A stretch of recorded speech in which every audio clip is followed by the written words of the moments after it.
Alrighty. Good evening, everybody. I call to order the September 10th, 2024 Zoning Subcommittee Public Hearing and Regular Meeting to order. The time is now 6:33 p.m. Madam Clerk, will you please call the roll?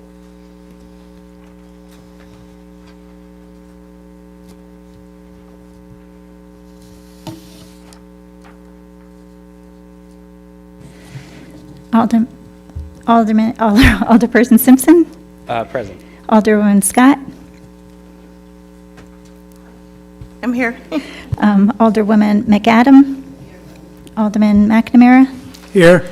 Alderman Malinowski, Alderman Russell, Alderman Hargraves, Alderwoman Barbosa, Alderwoman Cervedra, Alderman Connors, Alderman Gibson, Alderman Pabon, Alderwoman Sanchez, Alderman Santiago, Present. Alderman Smedley.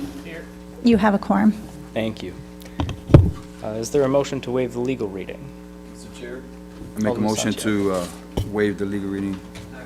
Alrighty, motion to waive the reading made by Alderman Santiago, seconded by Alderman Russell. All in favor, please say aye. Aye. All opposed, nay. Alrighty, motion carries. The legal reading is waived. So having been noticed properly, we will begin the public hearing.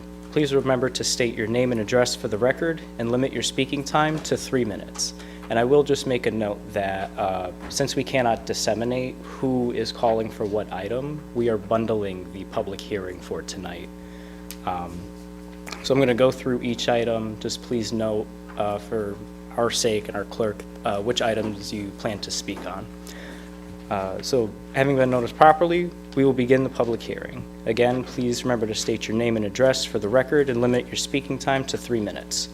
The items for the public hearing are item number 36533 to amend section 13530 of the zoning ordinances to remove caretaker's dwelling unit as a use in the RO district.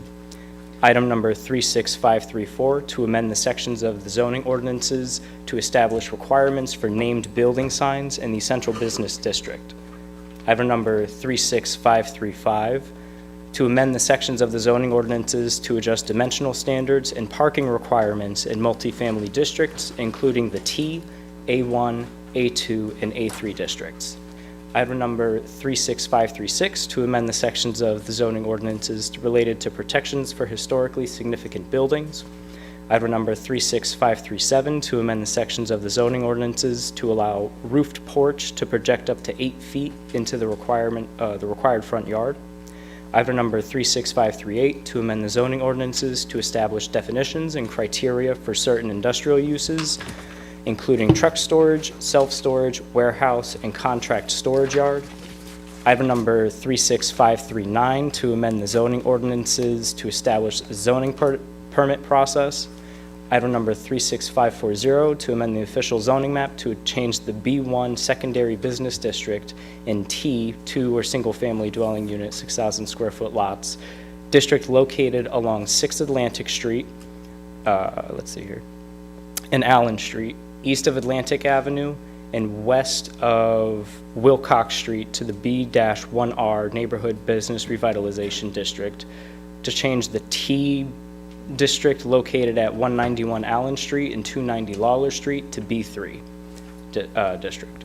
Item number 36551 to amend sections of the zoning ordinances related to short-term rental regulations. Item number 36552 to amend sections of the zoning ordinances related to signage regulations. Item number 36553 to amend sections of the zoning ordinances related to site plan regulations. Item number 36554 to amend the official zoning map in various areas to change the A1 multifamily low-density district and T district to A2 district and other changes. Item number 36555 to amend the official zoning map in various areas to change the I2 general industry district and T district to B1R and other changes. Item number 36556 to amend the official zoning map in various areas to change the A1 multifamily low-density district to T district. Item number 36557 to amend the official zoning map in various areas to change the I2 to districted to I3. district, change the split zone I2 district and T single 2 and 3 family district to T district and other changes. Are there any speakers for these items? Or actually, we have a sign-up list where I believe, is this for zoning or the common council? Zoning, okay.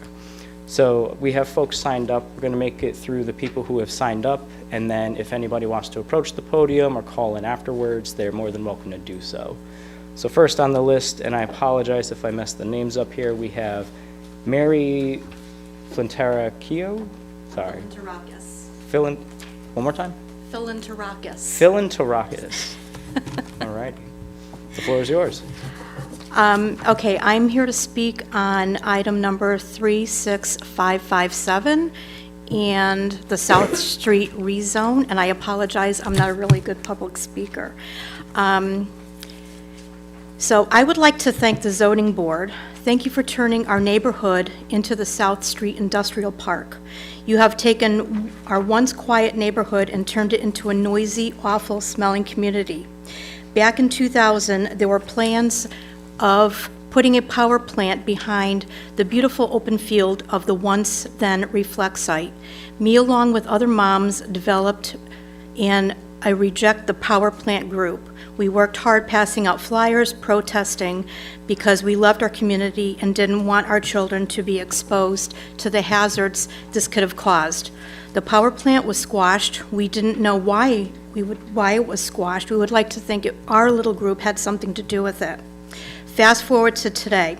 We had a nice mountain that was taken down and had to stop because something was found where they could no longer complete the project. We now get the traffic noise from Route 9 as cars speed in that area.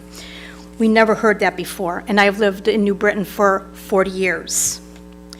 We now look out our windows and see the beautiful sight of buses and trucks from DACO instead of the beautiful open field we once had. We now have a mountain of mulch, a beautiful mountain of mulch, and the constant odors that go along with it, sometimes so awful we cannot even open our windows to let the fresh air in, nor sit outside with our friends and family. We have accelerated property management to thank for that. And who knows what chemicals they are using and we're breathing in. We have a tractor-trailer truck driving school with inexperienced drivers driving through our neighborhood. We have Atlas Metallizing to thank for the tractor-trailer truck deliveries for blocking the street and the sidewalk while they are backing into the loading dock on South Street. The cars are held up and the cars go down and detour Wynola and they speed. The trucks block the sidewalk where you have to literally step into traffic to get around that area. I'm sorry. It's okay. We have the eyesore of Atlas Metallizing in cars in their lot, campers and trucks and pallets. The crosswalks on South Street, there is one crosswalk on South Street, and it has 3 directional signals instead of 4. We have a major water main break issue. I apologize. I'm done. I believe so. Everybody gets 3 minutes. But if you could just state your address for the record, Is 127 Wynola Avenue, New Britain, Connecticut, 06051. And the rezoning is just not the area for it. It really and truly is not. And I have petition, if anybody cares to see the petition that are signed by neighbors. Yeah, feel free to circulate it amongst the council members, to our clerk. And if folks need to talk about this further, I'm happy to meet with them one-on-one, but we do have to give everybody 3 minutes. Can I finish speaking at the end? Unfortunately, no, everybody gets 3 minutes. Okay. Sorry. Up next on our list, we have Deborah Fear. Thank you for pronouncing that correctly. It is so rarely done. Thank you. Thank you. Good evening. I'm Deborah Fear. I live at 138 Allen Street, and I'm talking about item number 36540, which is half a block from where I live.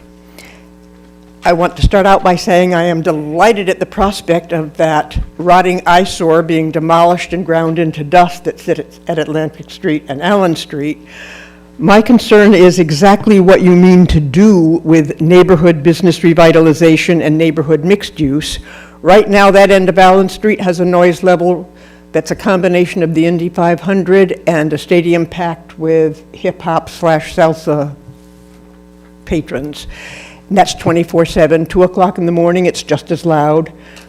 We are constantly picking up every form of garbage from our front yards daily, from the stuff people throw out their windows. The four-way stop at Allen and McClintock is considered optional, as can be seen by the number of downed utility poles, utility sheds, stone walls that have been knocked down, which is extremely dangerous also for the many school children that are waiting on corners for the bus every day. My main concern is what you're revitalizing going to add to that in any way? Are you planning to do something that in fact will add more traffic? Is it something that's going to truly improve the neighborhood, or just make it 20 more cars that are going to be coming by at 2 o'clock in the morning with the radios blasting and revving their engines without much care about who lives in the neighborhood? Other than that, I'm all for revitalization as long as it truly revitalizes. Thank you.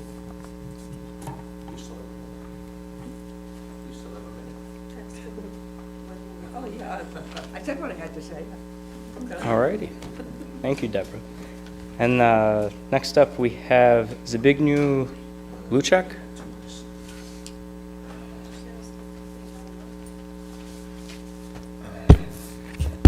Hi, my name is Zbigniew Lusak, also known as Ben, 27 Atlantic Street, New Britain, Connecticut 06053. I've talked to a couple of you guys over the phone this morning, so a lot of you know how my argument sort of goes.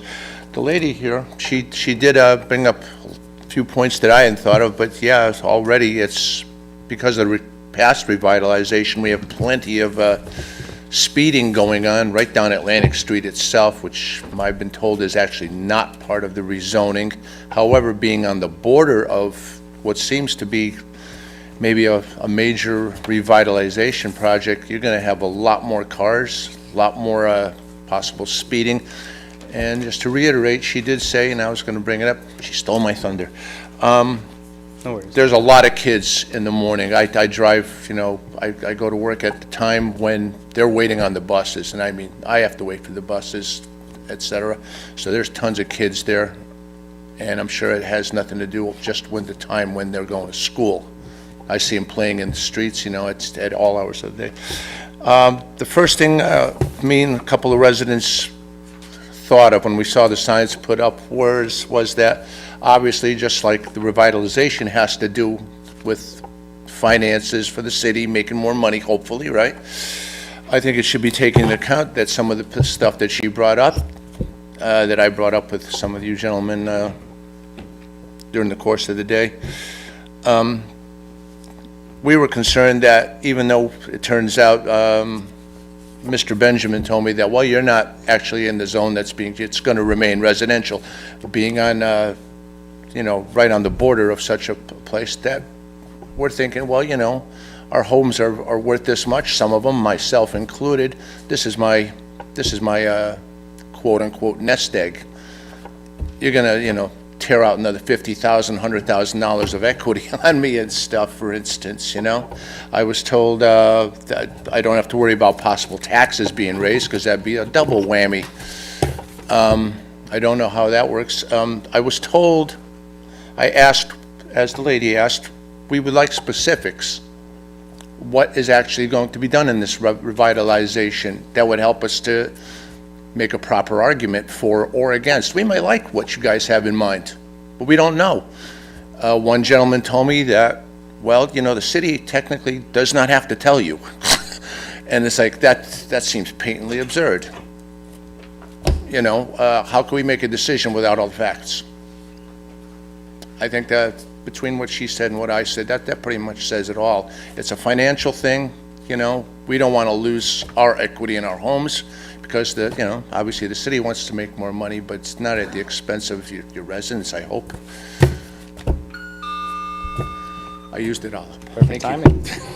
Thank you. So this is the end of the sign-up list. Would anybody like to approach the podium? I'd just like to say, Come on up. hi, I'm Cindy Ryder. I own 138 Allen Street. So when will we find out what exactly this is all about? All of our questions we keep calling and getting different answers. What would be the next step? Are you going to send out letters? What is going to happen next? If you could let us know somehow, we'd really appreciate it. Okay.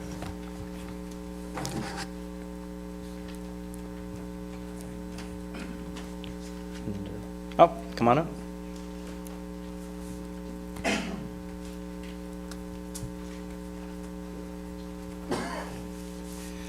Good evening, all. My name is Mr. Soto. I live at 180 Wilcox. I've only been here living in New Britain for about 2.5 years. And I've noticed some great things, some nice things, and also some little shady things and stuff like that. And that's to say about everywhere around Connecticut or whatever.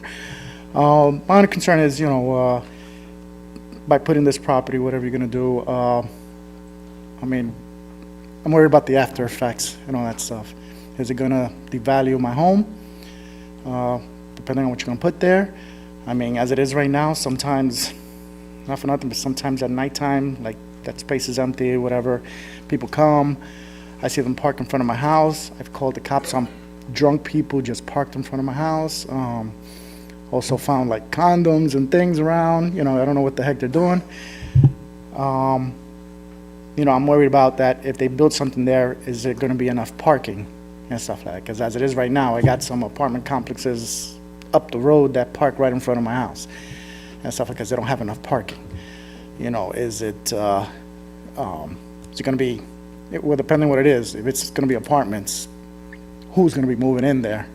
What type of clientele are they going to be receiving there? All that stuff, so that's my worry. I know I'm still new. It's the first time I ever got invited to one of these. But those are my concerns. I just want to make sure that I'm safe, the people around me are safe. And there's going to be something that's going to benefit all, not just a few. All that stuff. Because I know whoever owns the property, they're not going to live there. They're going to live somewhere else, all nice and comfy, while whatever goes on there goes on. So that's just, I just think it's something that, and two, like someone said, it looks like somebody's drag racing in the parking lot of the supermarket there and stuff like that. I don't know why they do that at 2 o'clock in the morning. It's just insane. But other than that, it's a great place. Other than that, it's nice and peaceful. I just wanted to keep it that way. All righty. Thank you for your time. Thank you. Anybody else like to approach the podium? All righty. Do we have any callers for these items? Mr. Chair, we do have one caller on the line with phone number ending with 3859. All righty, caller 3859, go ahead. Please state your name and your residential address. You have 3 minutes. Jim Sanders, Jr., 172 Kensington Avenue. Calling you from the great state of Indiana. Can you hear me okay this time? Loud and clear. Okay, great. Okay, so I want to start off by saying I'm not sure where Alderman Smedley gets all this time to do all this zoning research, but I'm thinking that the fact of the matter is that he doesn't. This comes out of the mayor's office, and then Alderman Smedley is just pretty much coerced into signing these petitions, which basically makes him a literal puppet for the mayor. But either way, the actions have been a gift to our planning process for our upcoming civil actions, which should be filed in early October. I think all of you are fully aware that there's an ongoing litigation at this time regarding this issue, and I would caution you in making any changes in the city ordinances regarding self-storage. But I'm a little bit torn. on my thoughts about this, because I know that the mayor really hates when things get killed in committee because it doesn't give the full council an opportunity to discuss it. So part of me thinks that you should just kill it here tonight. But on the other hand, I think you should also send it back to the full council with a negative recommendation so that it could be debated on the floor. And then you can discuss the progressive actions taken by the mayor in a very vindictive, malicious, and retaliatory way to basically cover her ass on the decisions that she made in the weaponization of City Hall against someone who disagrees with her. At the end of the day, it's going to backfire on her. My attorney, as well as others I've spoken with, are pretty stunned at the pure incompetence and possible utter stupidity coming from these zoning changes, specifically regarding my property. But at this point, you all know the history of what's going on here. So you all have the information in the package that I've given you. If this isn't an eye-opener, I don't know what is, because this is the absolute language that was given as a denial back in 2022. And here we are in 2024 trying to insert this language and make it into our city ordinances. So I think at the end of the day, a good debate on the council floor might actually convince some Republicans to join you in my previous request to investigate the mayor's actions. And I've spoken to other property owners. They seem to be having a lot of problems with City Hall in general, the building department, trying to get things done. So I don't know what's going on there. To address the second person to the last that spoke and said that what's next? What's next is voting. It's voting these clowns out of office. But that's about it. I appreciate your time. Thank you as always. Vote with your heart and not your party. All righty, thank you. Would anybody else, are there any other speakers for this item, or these items? Any other speakers? I spoke already, but I don't know if it was the proper place to. Is there a motion that we could say, the guy seemed pretty serious about his stuff, that any decision on... Yeah, sorry. Item number 36540 could be There- tabled, there- talked about some more? So there's going to be a break between here and the meeting we're going to have to Sorry? actually, there's going to be a break between here and the meeting we're about to have in a few minutes. Unfortunately, this is the public hearing portion, so we can't have like a back and forth, but yeah. So happy to hear it. We just have to close this public hearing first. Thank you. And one last time, are there any other speakers on these items? All right, seeing no speakers, we will close the public hearing and move on to the regular meeting. The time is now 6:55 PM. And I forget, Corporation Council. Is this jumping right into the meeting, or is there a second roll call? You've already, you can stand at ease, Alderman, for a few minutes if you want. That's Sure, perfectly let's- fine. Let's do that. Let's take a recess. Motion for a 10-minute recess. Alderman, you don't need a recess. The chair can call, it's fine, no problem. Thank you, we're all learning here.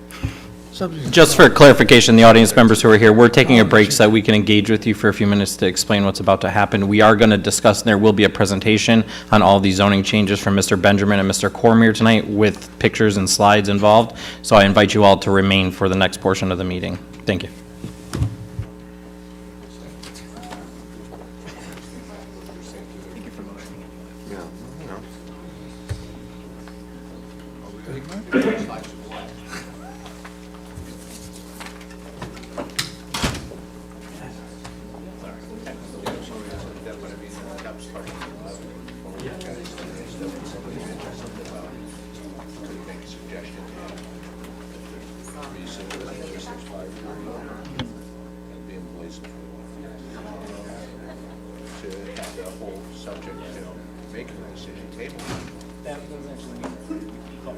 What's your name? Nate.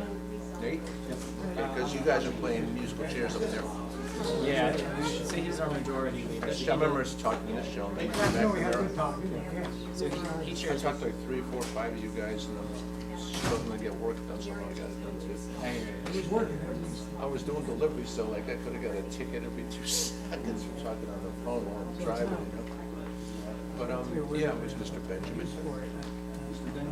From the Yeah, well, there's, I mean, we're half a block from retail. My concern is, you're putting something in, adding to the traffic. And I invite you cordially to camp out on my front lawn, 11 a.m., p.m., and 3 a.m., any given day. Doesn't seem like that's technically or not technically, it doesn't seem right.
All righty, good evening. Gotcha. All righty, good evening, everybody. We're going to jump back into this meeting, and the first item on our agenda is item number 36533, to amend section 135-30 of the zoning ordinances to remove caretaker's dwelling unit as a use in the RO district. May I have a motion? Mr. Chairman, Alderman Smedley. I make a motion to recommend to the council with a neutral recommendation, the item. All righty, we have a motion made to refer back to the council, the neutral recommendation made by Alderman Smedley, seconded by Alderman Pabon. Is there any discussion? Mr. Chair, Alderman Smedley. can I ask for a change in the way we conduct this meeting tonight? And Corporation Council, I don't know what I'll have to say for this, but I would like for Mr. Benjamin to present his entire presentation first before all of the items, and then we can take them up as a council after the presentation. All of the items? Well, his presentation is going to be inclusive of most of the items. So I think it warrants, out of respect for the public's time who was here, to have the presentation first instead of individually with each item. So Alderman, you have two options. You can you can make a motion to suspend the rules. We have to look up the rules specifically as to that. I will tell you, I believe the last time we had a hearing like this, it was the practice for Mr. Benjamin to go first. I could be wrong about that. Customarily, that's what we've done. So I think as a matter of past practice, I don't think you have to do anything, Alderman. Of course, if anybody disagrees, feel free to, contest what I'm saying, but I do believe it's the practice of Mr. Benjamin just to make his full presentation. This would apply to each of the items on the agenda. I just want to be clear. So, It would, yes, Alderman. so usually I'm invited up to read the city plan recommendation and then we just do the presentation on the first item and then swing through the rest, and we have discussion on each individual item as we go. All right. Is there, Mr. Chair, if I may? Go ahead. Does any other colleague through you have any objection with that on the council? No? All righty, if there's no objections, if we don't need to make motions, if it's the precedent, then Mr. Benjamin, take us away with the whole presentation. All right. Good evening, Jack Benjamin, Director of Planning and Development. Thanks for joining me this evening. So I just wanted to go through sort of a few different pieces of rationale as to how we do some of these zone changes. Some of them happen because of recommendations in our Plan of Conservation and Development, which is our 10-year development and guide to the city's growth. Some of these changes happen because they end up bringing properties into compliance. And this is a word you might hear us use a fair amount tonight. I want to be specific about how we use this word. Bringing properties into compliance does not mean we're making property owners comply with certain regulations. It means that we are changing the zoning so that the properties then do comply with the underlying zoning, if that makes sense. Additionally, we'll make some of these zone changes to just allow for better land use, developability, and to assist property owners. So you have to remember, the code was initially overlaid over existing property in 1925. There was a major zoning overhaul in 1967, but we were building a very different kind of society in 1967. And so these are really trying to modernize the code. And then the last major thing is, in some cases, if there's potential for economic development and we think that a property is miszoned, that's something we'll do, but that's sort of a rarer case unless it makes a lot of sense. Okay. All right, so we're going to go through the first slew of petitions here. We have a number of text changes, then one boundary change. So this slide goes over the first four text changes. The first one is really simple. This is what I would classify as a cleanup, part of the cleanup process, which again is something that we're sort of authorized to do via our Plan of Conservation and Development. In a lot of cases, again, with our outdated zoning code, there's reasons to clean up, remove pieces of the code, or adjust them. We're looking to remove the term caretaker's dwelling unit as a use in the RO district. We now refer to these things as accessory dwelling units, and we have our own accessory dwelling unit ordinance that controls and regulates those throughout the remainder of the city. The RO district is not a place where we chose, and when you folks passed the accessory dwelling unit ordinance, we did not choose to locate those in the RO district, so we believe this is an inappropriate use in that district, and we're looking to remove that. 36534, a regulation specifically for quote, named buildings in the central business district. So both historically and currently, There are buildings in downtown New Britain that have names. On the bottom left of this slide is the Doris Building. So on the top part of that building, it says Doris, and then each of those individual retail suites on the bottom floor have their own signage. So when we're looking at signage regulations on a single building, we're often looking at the aggregate square footage of the signage. We're trying to separate that out where a building can have its own named sign, and then the commercial signs are held in a different category. 36536, protections for historically significant buildings. So previously, this was held under solely professional offices, and this had to do with, again, the RO district, which is often buildings that have historic significance being repurposed for commercial uses. This is a very specific zone in town. We're looking to apply those historic protection regulations to any sort of use rather than just professional office. There are a couple potential businesses going in the RO district on the west end of town, one of which is a salon, and that wouldn't be covered. So a salon could potentially come in and apply to change the historic facade of this building. We'd like to see these kept as historic buildings. That's part of what the RO zone does, is keep historic buildings protected on the west side of town. 36537, this is a very simple one. On the bottom right is your example. This covers roofed porches projecting into the required front yard. We have traditionally held separately roofed porches versus porches. So if you didn't have a roof on your porch, you could project further into the front yard. Roofs then made it so that you couldn't do that. We've seen a couple variances in the last year where somebody simply wanted to put a roof over a front porch, and doing so made them come in front of the Zoning Board of Appeals. We felt like that's kind of a frivolous variance to put people through, and again, in practice, we're trying to make a lot of this easier for property owners to go through the system by making little tweaks, and this is one of those little tweaks. Okay, so this covers this 36535 covers a few different districts. We're referring to it as changing of dimensional standards and parking requirements in multifamily districts, but we're covering basically the T-zone, A1, A2, and A3. And in doing so, we're looking at the dimensional tables for all of those zones and making some adjustments. So this sort of falls under a cleanup type of rezone or zone change amendment, but it also falls under helping to bring properties into compliance. So again, this is not forcing property owners to comply. This is bringing existing properties into compliance. So again, when zoning was overlaid in 1925 and updated in 1967, they were trying to get rid of these three families.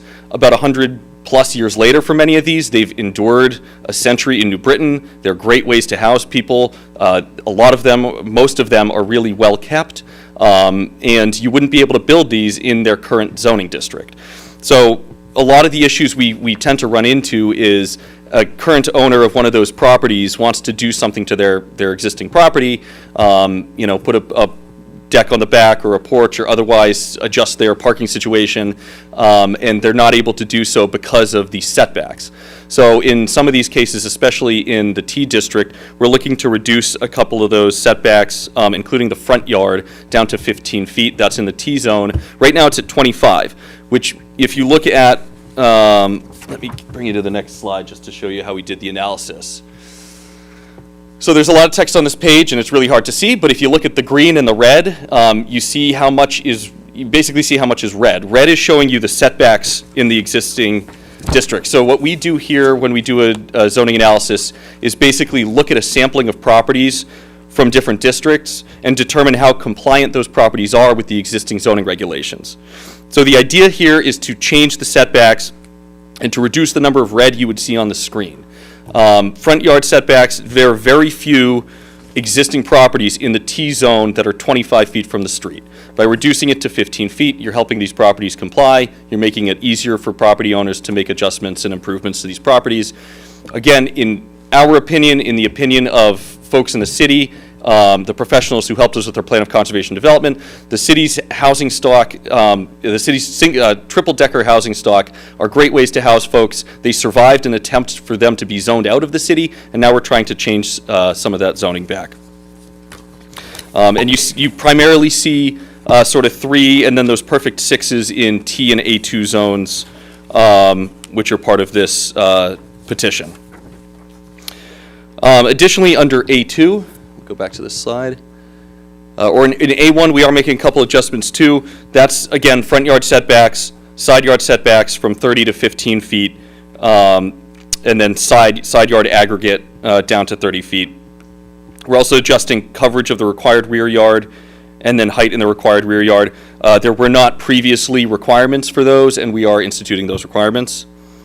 A1 is sort of referred to as garden apartments, so those are larger sort of multifamily type properties. Under A2, we're making additional dimensional adjustments. So the first one is adjusting the floor area ratio up from 1 to 1.25. Floor area ratio is literally adding up the square footage of all the livable floor area in a property and dividing by the lot size. So by increasing that, we're bringing more properties into compliance. A lot of these buildings surpass the 1-to-1 floor area ratio. We're looking to make that 1.25 to 1. Lot width is also being adjusted down to 75 feet. In A2, if you picture, a lot of the A2 zone is, you know, the perfect sixes north of Broad Street. That view down Gold Street is a really good example of an A2 zone. None of those are 25, or none of those are 50-foot lots. They're all, or none of those are 75-foot lots at least. They're all closer to 50 feet. Most of A2 zones are around 50-foot lots. Same goes for the rest of these with front yard side, total side, and then side street corner setbacks. Again, most properties in A2 didn't comply with any of those. That zoning was an attempt to zone these out of the city. At this point, 100 plus years into their existence, they're not going anywhere. We want to protect these properties. And then A through A3, we're making one single adjustment, which is again adjusting that floor area ratio up from 1.6 to 2 for the same reasons I just mentioned. And then this is, again, this is just for your edification. This is an example of how we do these kinds of analysis. So, you know, beyond just sitting in front of the computer, aggregating the data, and determining whether or not properties comply or don't comply, we walk these neighborhoods. I live downtown. This, you know, this is my city. We have our eyes on the street all the time, looking at places and trying to adjust this zoning to make life better for property owners in the city. This is just an example. We are adjusting, to go back to the A2 zone, we are adjusting the parking per dwelling unit down from 2 spaces to 1.5. Again, if you look at the red, very few of our sample properties in the A2 complied with the parking. By adjusting down to 1.5, we're bringing more of those properties into compliance. All right, a few more, one more major text amendment here is the motor vehicle and self-storage regulations. So this is an attempt to basically manage storage in general in the city. This is not specific for any one property. The city has had no self-storage regulations on the books. There was no definition of self-storage because of recent cases and because of the market and the way that you know, the market is for self-storage these days. We're looking to add definitions to the city's code. We've had no way of regulating them in the past. We have had a number of approvals and denials for variances of self-storage in the past, but not having it defined in the zoning has meant that we would have to do a use variance for a code that doesn't even exist in the city zone. So really, we're trying to put this on the books. The inclusion of the motor vehicle storage here is basically there's screening requirements for storage in general in the city, and we didn't have some language in there that covered the motor vehicle storage. Obviously, that's a use that we think could benefit more from screening between properties, and so that brings that into the sort of screening requirements there. And then zoning permits. So this is just sort of internal practice. This assists our zoning compliance officer with the work that he does. So in the past, we sort of had a two-tiered system. Either you went and you got a zoning permit from the city, which is you go into the OpenGov database online, you fill out your permit, you pay the fee, and then, you know, you're either approved or, you know, otherwise given direction as to what to do with your property. We put it into a three-tiered system now. Zoning permit, certificate of zoning compliance, and a general zoning analysis letter. So our ZEO basically, either you apply for a zoning permit, approved, denied, what have you. The certificate of zoning compliance is something specific, and it's a legal document. So a lot of times attorneys representing a property owner or a potential developer will come and look for a certificate of zoning compliance. It's really just something that says whatever you want to do with your property or your property in its current state is compliant. And then the third is a general zoning analysis letter. This is not something necessarily that has legal teeth, but is something that our ZEO is asked to produce, fairly regularly. Okay, and then one boundary change on this docket right here. So this is the Atlantic Street, Allen Street, and Wilcox Street rezone. One thing, yes. Sorry, if you can just go through this a little slower for our folks who are not zoning nerds like you and I. Of course. This is the item that a lot of people had deep interest in for the public hearing, so just for folks who are new to the conversation. Absolutely. Run us through, thank you. Absolutely. So a couple things are going on here. Number one, the 2 parcels east of Atlantic Street are currently zoned B1. One of them is a vacant property owned by the city. Another is owned by a private landowner. That's the sort of storage units right there. So as they stand as a B1 property, the only thing that can be done with that property without a major use variance, which probably wouldn't be granted by the Zoning Board of Appeals, is a business-related use. B1R is a zone that is overlaid throughout the city to encourage both potential business uses and residential.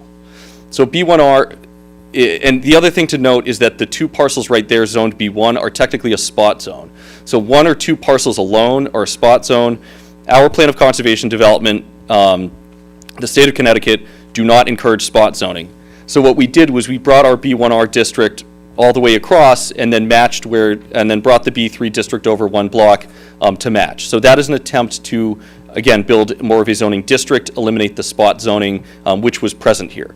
But the nice thing here, and this is sort of part of a reaction to the market and to inquiries we've gotten about that Atlantic Street and Allen Street corner property, is that people are interested in building potentially residential on that property. B1 as it stands would not allow you to do that. So our attempt here is to provide something to the neighborhood that has a little bit more flexibility rather than just the B1 business zone. B1 also has very large setbacks. It wouldn't really be conducive to these shallow properties right there. B1R will allow somebody to produce a residential project on that property. We don't know what it is or what it will be. The city is simply trying to position this so that there might be potential for redevelopment on that site. Okay.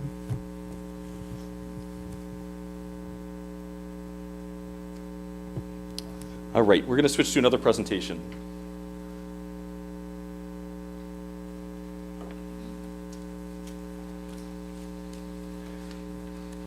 Let's see. Do we have that on full screen? Okay. All right. I know you all know him, but I'd like to introduce Jeff Cormier, our city planner. Welcome. Thank you.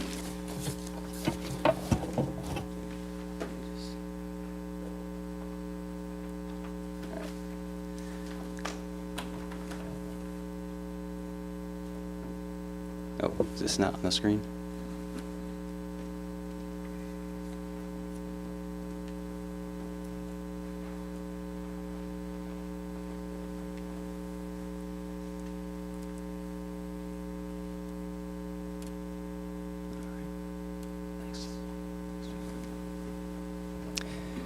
All right, some of the next amendments we have are about 3 text changes and 4 boundary changes, which I'll go over.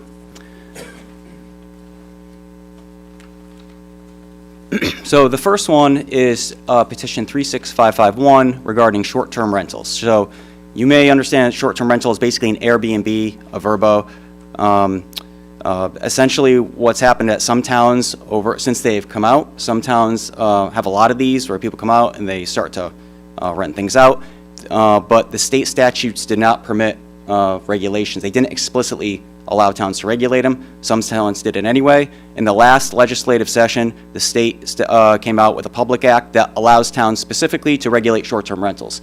So whenever something comes out, it makes sense that we would create regulations to allow the framework for something to exist and ensure that we have adequate safeguards to protect against unsavory uses that would come up. So the House bill was 5474. It was followed by a public act. What this regulation does, or the proposed regulation, it defines short-term rental, which is temporary rental. It's basically a rental for less than 30 days. That's state statute. That's what a short-term rental is. And the safeguards we have around there, we created this process where you would apply for a special exception to Zoning Board of Appeals. Through that special exception, the Zoning Board of Appeals has the ability to approve or deny that application. They can condition it. They can do condition it on various types of things. Once you receive that special exception, you would then come annually for zoning permit renewal. So there's going to be, you know, a renewal of a zoning permit and follow-up to understand that that's still in existence, that short-term rental. We have it being permitted in the OPRO, OP, Office Public Buildings, Residential Office, B1R, and B3.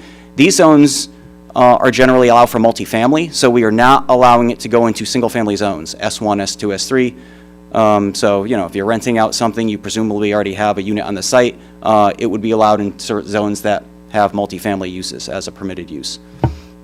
Some of the safeguards we've developed around that is that I've explained the process, special exception zoning permit. We had a condition that the owner has to either live on site or have a property manager located within 10 miles. We looked at a number of towns, about 6 different towns who have short-term rental regulations. Basically, we looked at all the different criteria that might be helpful. We applied stuff that we think makes sense. Owner occupancy or having a property manager close by is one thing that most towns had as a condition. Some other ones, we had a limit on the number of people. We had a condition that it cannot be used as an accessory dwelling unit, which we have separate regulations for. The short-term rental can only be used for lodging. That means you can't have someone who's renting it out every weekend for a party or as like a catering hall or something like that. It is strictly for lodging purposes. And then lastly, there is a parking requirement of 1 space per guest room. So you have to have the parking, you have to meet certain requirements, and it would be an annual approval, annual zoning permit approval. Petition 36552 is updates to signage regulations. One thing Jack mentioned that we do is that we're constantly looking at our regulations. If we start to receive a number of variances for something, that might be an indication we should look at our regulations and say, why are we receiving all these variances? Does our current regulation make sense? What you're seeing in the bottom 2 pictures is something that we have received a couple variances for. So this is relating to signs.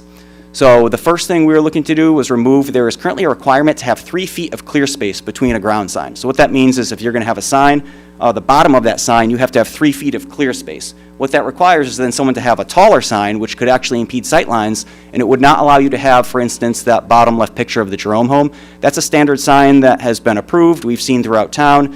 It's a nice sign. It's low to the ground. You have landscaping around it. So technically, you know, that type of sign requires a variance. The other thing we were looking to change was for directional signs. Regulations for directional signs allow a maximum of 2 square feet for a directional sign. So we're looking to expand that in certain districts that where it makes sense. We would expand it to 10 square feet in the OP, TPC, and the industrial districts. So perfect example, bottom right, is a recent variance request for an emergency room for sign at the hospital. OP is a district, Office Public Buildings, that has really large campus-style sites, the hospital, think of things like that. And then all the I districts, think more of like John Downey Drive, where you have really large sites, really large buildings, and you have oversized vehicles that need to know how they're accessing a site before they get in because they can't maneuver in the street. So those are the areas we're trying to allow slightly larger square footage of directional signage. And again, that would go from 2 to 10 square feet. Lastly, update site plan regulations, petition 36553. So currently, the standards for what is required on a site plan to be submitted are located in the Rules and Procedures document of the Zoning Board of Appeals. We are essentially taking that out and putting it under Zoning Board section of the zoning ordinances. That provides clarity so people know what they actually have to submit in terms of a site plan, what standard it needs, what types of information have to be on it. So that'll be directly in the zoning ordinances. And then lastly, I believe it's section 280-60 for building permits. It specifies that a site plan for building permits only really applies to residential buildings 6 units and over, which isn't really practically how that's utilized, because if you submit a building permit for a single-family house, you have to submit a site plan. That's a standard thing. So we just wanted to clarify that language so that site plans are required for residential buildings less than 6 units. So there are 4 boundary changes that we're proposing. The first is Burritt Street at Alden Street. So this would be a zone change of A1 to a couple different districts. A1 is a garden apartment district. And you'll see this in another zone change too. So garden apartments means low, like single-story buildings, really large lots, low coverage, meaning there's lots and lots of open space and many buildings on the site. And so to have that type of development, it requires massive setbacks, basically the largest setbacks in the city. That means your side setbacks, how close you can be to a property line. It's 30-foot setbacks. They're actually bigger than the B2, which is the shopping center district. So Walmart, that whole area up Hartford Road, has smaller setbacks than the A1, if you think of that. So what we would do here is Security Manor is located in the center. That is your typical garden apartment style development. North of that, at the intersection of Alden Street, we would propose to change that to A2, which is similar to a T or slightly more dense T. It allows residential, smaller lots, a little more density. So north and south of that central A1, we would change to A2, which again is compatible with the east side of Burt Street. And then those other areas we're changing to T. Those are just two-family houses, so T is the perfect zone for those. None of those properties right now are generally compliant with the A1 district. The other thing just to note is that there's a property at 500 Burt Street, right in the corner of Alden, the Flag and something, which I'm not remembering. It's an old factory building. Basically that, you know, the regulations around it right now would never allow for any type of redevelopment without a slew of variances. So A2 maybe helps that a little bit. If someone were to come in, they probably still need variances, but it could potentially help redevelopment of that property. Second zone petition, 36555, is in the vicinity of John Street, Stanley, Park, and Pleasant. So this area is predominantly zoned I2. I2 is a heavy industrial district. It has basically no setbacks, lets you build 100% on the site, impervious, whatever you want, no dimensional standards. And it generally only allows for industrial uses. What's located in this area, as we've seen on our site walks, is a lot of it is residential, 2-3 family residences with some businesses mixed in. So the best district for that generally is a B1R. B1R allows a mix of small scale business uses plus residential. So that would allow these to coexist in harmony. I think one thing that we've seen from that I2 being overlaid there is that it's ended up in maybe, like either a small scrap metal yard or a little auto like storage place which isn't really compatible with the adjacent residential there. So B1R makes a lot more sense where you could allow both. Just south of that, what's proposed as T. T is 1, 2, 3 family. Those are basically 2 families, so that makes sense that would not be I2, which prohibits residential use, and that should be T. The fourth is boundary petition, 36556. This is, as I mentioned, A1, garden apartment, huge setbacks. This is Louise Court, what you're seeing. We were proposed to change Louise Court from A1 to T. We have had a variance on there where it's a strictly T cul-de-sac. I mean, there's single 2 families in there. They're 7 feet setback on one side, 10 on the other. It's your typical T, but it is A1 right now. So if we had a scenario where someone wanted to just put an AC condenser, everything's in the setback. You need a variance for anything to go on, any improvement you want to do on the property. So it doesn't make sense to be A1. We propose to change it to T. Just south of that A1, those are garden apartments. The last zone change, I think planning staff completely agrees with the speaker from Winola that the I2 does not make any sense in this area. We've looked at this area a lot. This is South Street. And this whole area, where the cursor is, that is the north side of South Street. So this whole area is zoned I2. And again, I2 is a heavy industrial district. It allows for maximum build out of the site with no dimensional standards at all. So you could locate a building right up to the lot lines, 100% build out. And that is right next to abutting a single family district to the north, which does not make a whole lot of sense. And so you obviously, planning wise, you don't want to have heavy industrial directly abutting low density single family residential.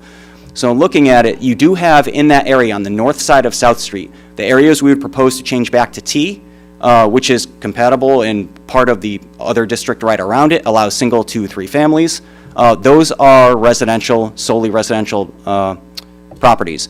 In the middle where we're proposing B1 that the cursor is on, B1 does have some businesses in there. There's some auto businesses, there's some small industrial businesses that have been there for years. So in looking to a zone where you're not gonna create non-compliance issues and not allow those businesses to operate. B1 is sort of a district that allows for businesses, doesn't allow residential, but it has standards. It has dimensional standards. There's setbacks, so you cannot maximum build out the site, and it does not allow heavy industrial uses. So the intent of the B1 is to allow smaller scale businesses that could go there, allow those existing businesses to operate, not take away any of their rights to operate, but allow a more moderate transition from the south side of South Street to the single-family residential on the north side of South Street on Winola Drive. And then, as I mentioned, the other Ts were just changing the residential back to residential. The south side of South Street, New Britain Business Center, and that whole area is I-2, heavy industrial. We're proposing to change it to I-3. I-3 is a district that exists in the zoning text. It currently is not mapped. We would remap it. It was mapped in the past. It was actually Christian Lane and just up to John Downey Drive, that southeast corner of the city. I-3 is more of a transportation and logistics, so it's less on the heavy industry, more on transportation and logistics, but it does also have standards, has dimensional standards. There's setbacks. There's distances to residential uses. So that we're trying to, at least without taking away anyone's right to operate, allow or provide for certain standards in that area that don't exist right now.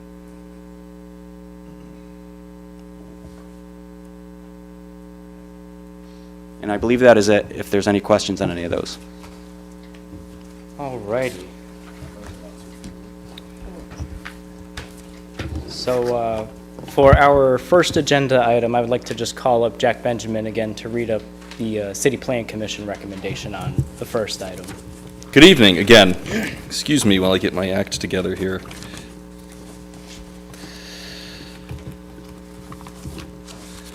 Chairman, do you want to just fill the audience in on what we're going to do now? Sure. So we bundled the presentation together, but in terms of us voting, we have to do this item by item. And for each of these items, there's a recommendation from the City Plan Commission. So we did the presentation. The alder folk are now, or the alder people are now able to ask questions of the department chair, or I believe our council rules allow us to call up any expert. And so now we're taking this item by item, beginning with item number 36533. Great. Thank you. So item numbers 36533, the recommendation of the City Plan Commission. The City Plan Commission recommends approval of the zoning text amendment. The caretaker's dwelling unit is superseded by the recently adopted accessory dwelling unit provisions, which permits ADUs by special exceptions with certain safeguards. And is there any discussion on this first item? Mr. Chair? Alderman Santiago. Mr. Benjamin? Yes, Question. What makes accessory dwelling units inappropriate to be used at the RO district? I'm sorry? What makes accessory dwelling units an appropriate use for the RO district? So since you're saying that you already have a... Sure. I mean, RO is really residential and office, so a lot of them are buildings that were formerly residential that were then changed into office uses. In general, I think just in the code, we want to sort of separate out some of those uses from each other. If you also think about the neighborhood that it's located in the West End, those lots are a little smaller and a little tighter. In general, the way we wrote the accessory dwelling unit code is that in districts with smaller size lot requirements, we did not allow separate accessory dwelling units from the home. So those accessory dwelling units would be separate structures from what are already there? A caretaker's dwelling unit would be a separate structure. Thank you. So what would be the difference between a caretaker and accessory dwelling there? Sorry. Not every accessory dwelling unit is a caretaker's unit, but every caretaker's unit is an accessory dwelling unit. Gotcha. Are there any other discussion items? All righty. Just as a reminder, the motion is to refer back to the council with a neutral recommendation. All in favor say aye. Aye. All opposed say nay. All righty. Motion carries.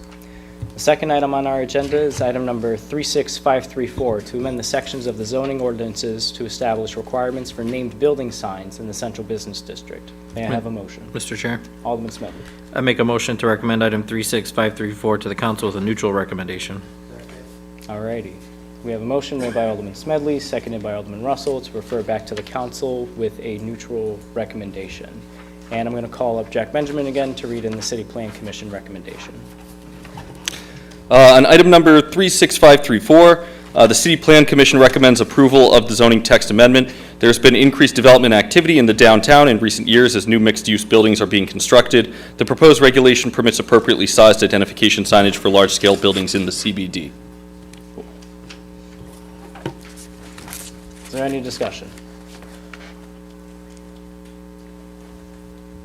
Mr. Benjamin, could you just define for us named building sign? There just seems to be some confusion for folks. Sure. Where some people think it's the name of the businesses, like on a window or something, but... No, so so the Brit is a good example. We now have two, one is the illuminated signage up at the top, and one is that sort of panel sign on Bank Street. Those are both named building signage, and then any individual storefronts that go in will have their own separate signage.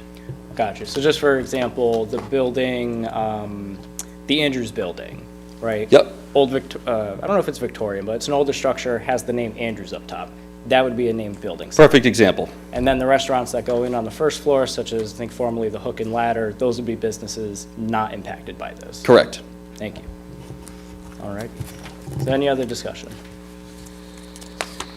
All righty. Motion is to refer back to the council with a neutral recommendation. All in favor, say aye. Aye. All opposed, say nay. Motion carries.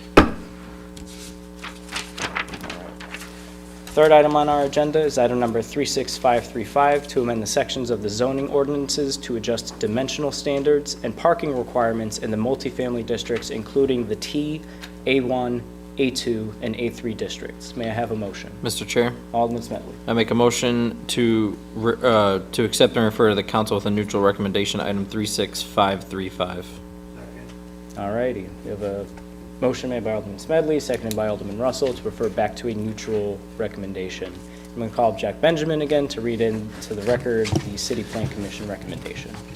On item number 36535, the City Plan Commission recommends approval of the zoning text amendment, reducing certain dimensional standards in the A1 and A2 districts, better reflect the intent of each zone and alignment between the multifamily districts.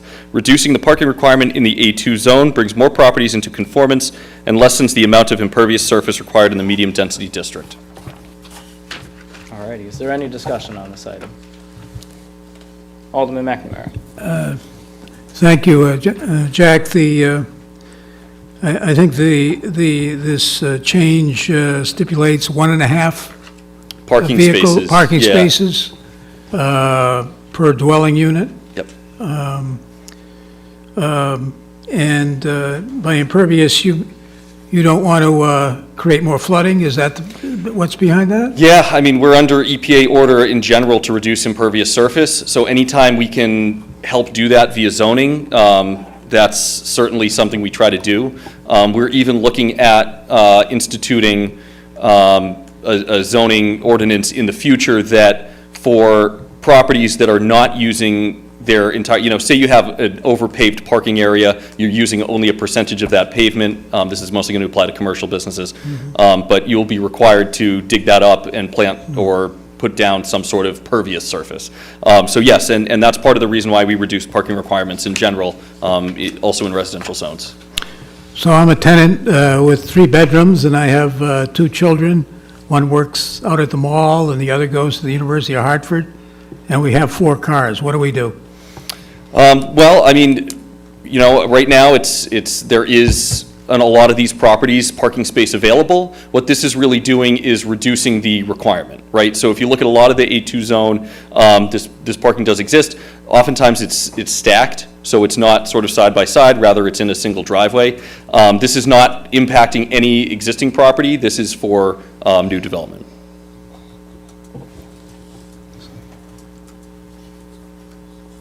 So actually, anybody, me and my 3 kids going to what I just referenced are going to be okay, more than 1.5 per dwelling? Yeah, this isn't going to make, so you have to, if it's a 3-family and it's 1.5 spaces per unit, then you have to provide 5, so you have to round up. But this isn't going to make anybody change their existing parking. This is for any additional development A2. for additional development. Yep. All right, thank you. And that was hypothetical. That's not true about what I said about 3 kids. Well, it is for me, Mr. Chair. Well, for me, this is actually for me, because I have 3 kids that have cars, and they're all growing up, so now, I'm lucky that my home has the capacity to actually hold them in. But if it was, I'm looking at this 1.5, it's gonna be hard for some individuals to be able to, I mean, especially new development, you got, say, a 2-family with, kids growing. This is also not a parking maximum, this is a parking minimum. So, say you are a builder and you're looking to build a 3-family home, and you're already, talking to potential tenants, and they've got kids with 3 cars, it doesn't mean that you can't build more to accommodate that. This is the parking minimum. And so this is an effort to reduce parking minimum.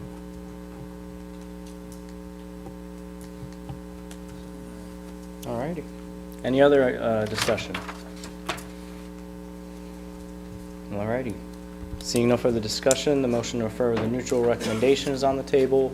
All in favor say aye. Aye. All opposed say nay. Motion carries. So the 4th item on our agenda is item number 36536, to amend the sections of the zoning ordinances related to protections for historically significant buildings. May I have a motion? Mr. Chair, Alderman Smedley. I make a motion to accept and refer to the council with a neutral recommendation, item number Second. 36536. Thank you. We have a motion to recommend back to the council with a neutral recommendation made by Alderman Smedley, seconded by Alderman Russell. And once again, Jack Benjamin, please read into the record the City Plan Commission recommendation. Good evening. Item number 36536, the City Plan Commission recommends approval of the zoning text amendment. This regulation provides protection to historically significant buildings by preserving the architectural character of the structure. This is especially important for historic buildings located outside historic districts that contribute to the surrounding neighborhood. Thank you. Is there any discussion?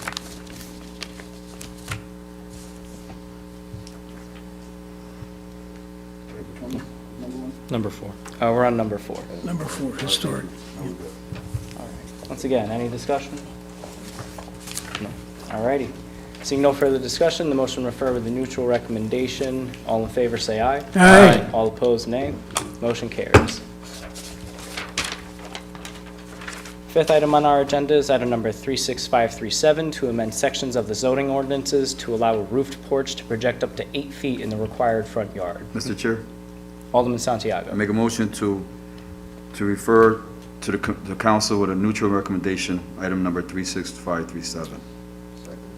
All righty, we have a motion made by Alderman Santiago, seconded by Alderman Connors, to recommend to the council a neutral recommendation on this item. And once again, Mr. Benjamin, please read into the record the City Plan Commission recommendation.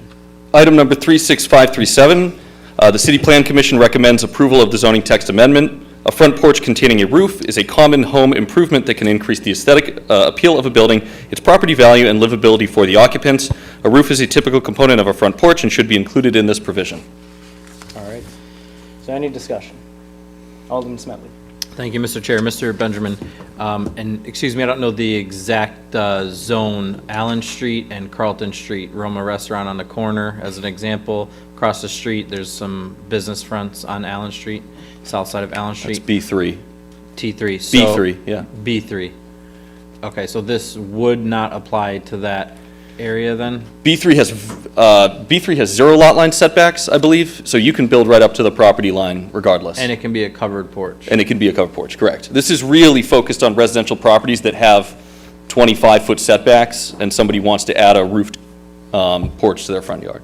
Okay. All right, thank you. And currently, is it allowed for unroofed porches? You can, yes, and that's kind of the odd thing, is right now in the code, we treat roofed and unroofed porches differently. We want to treat them the same under this ordinance.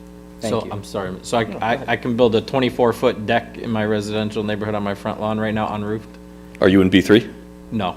Okay, no. You have to abide by your setbacks, Alderman Sandley.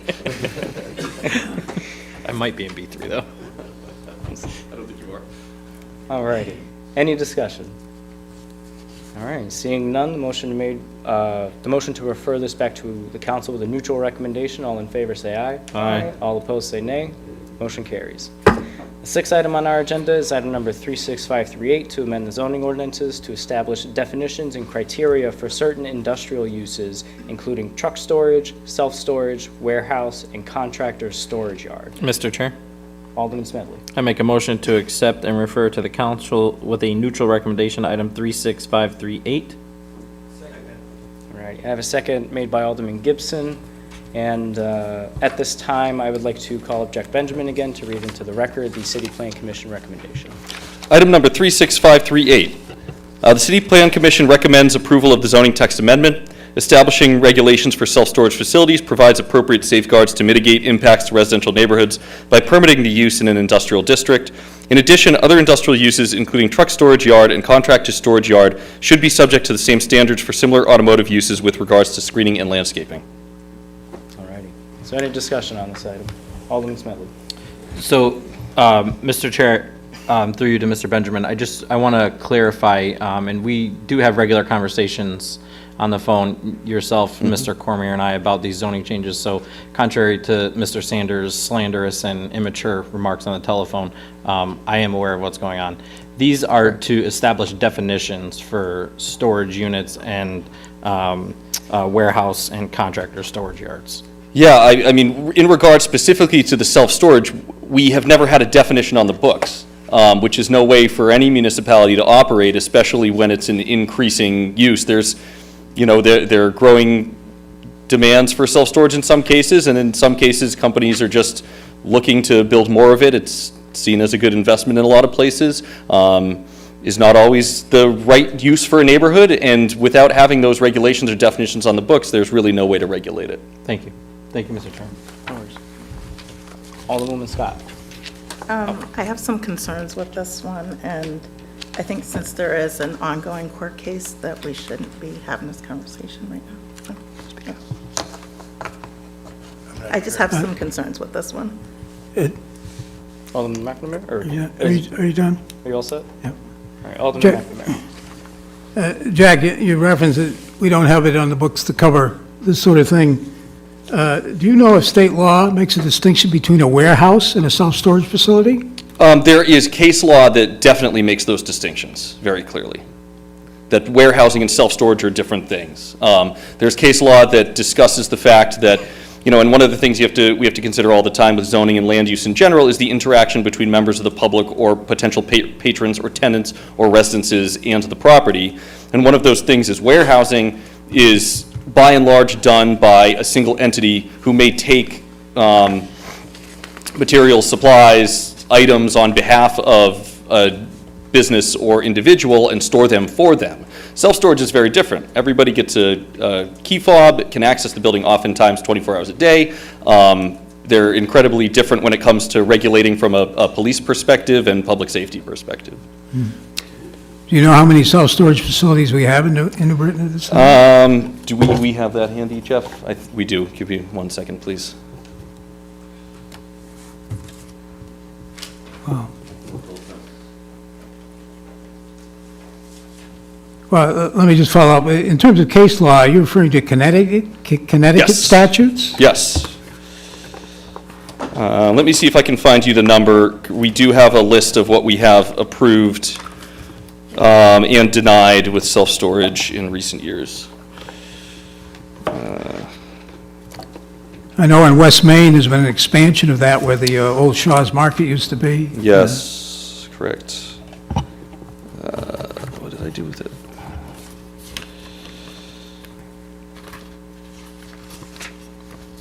I can't find it right now. That's, If you like, though. that'd be a good follow-up. Okay. Sure. To know as we assess this particular zoning change. Yep, and we do have a list, and I was looking at it right before, so Yeah.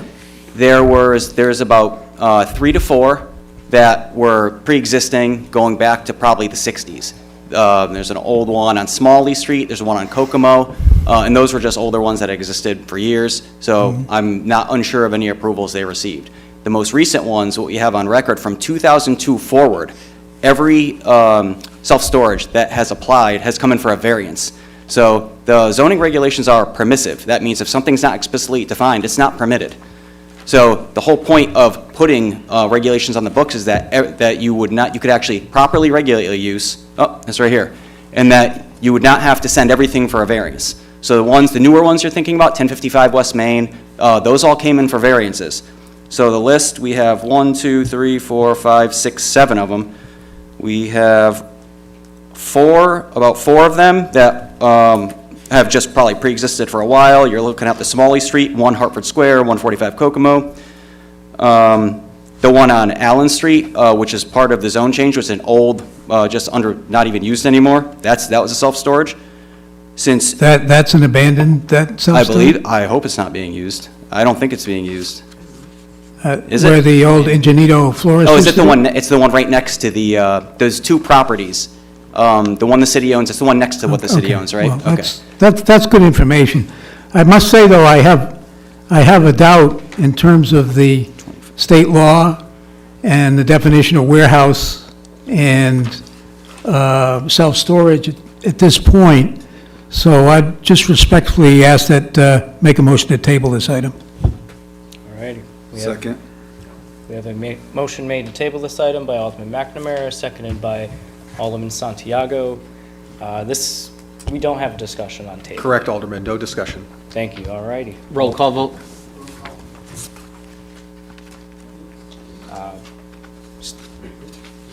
All righty. I see 4 people have called for a roll call, and this motion is to table this item.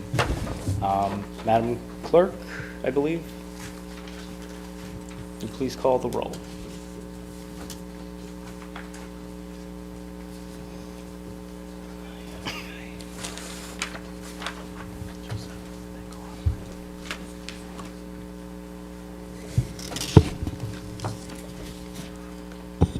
Alderman Simpson, Yes.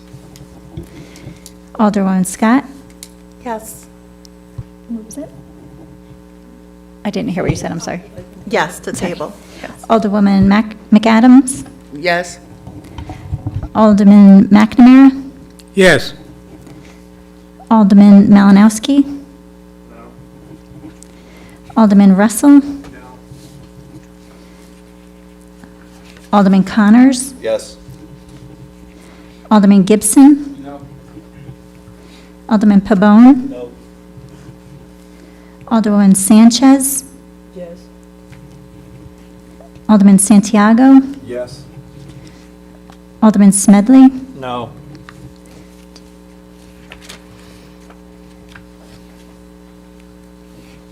Seven to 5, the motion carries. Thank you. All righty. The 6th item on our agenda is item number 36538, to amend the zoning ordinances to establish oh, no, I'm sorry, we just did that one. On to number 7. So the 7th item on our agenda is item number 36539, to amend the zoning ordinances to establish a zoning permit process. May I have a motion? Mr. Chair, Alderman Smedley. I make a motion to accept and refer to council with a neutral recommendation, 36539. All righty, we have a motion to refer this back to the council with a neutral recommendation made by Alderman Smedley, seconded by Alderman Russell. And at this time, I'd like to call up Jack Benjamin again to read into the record the recommendation of the City Plan Commission.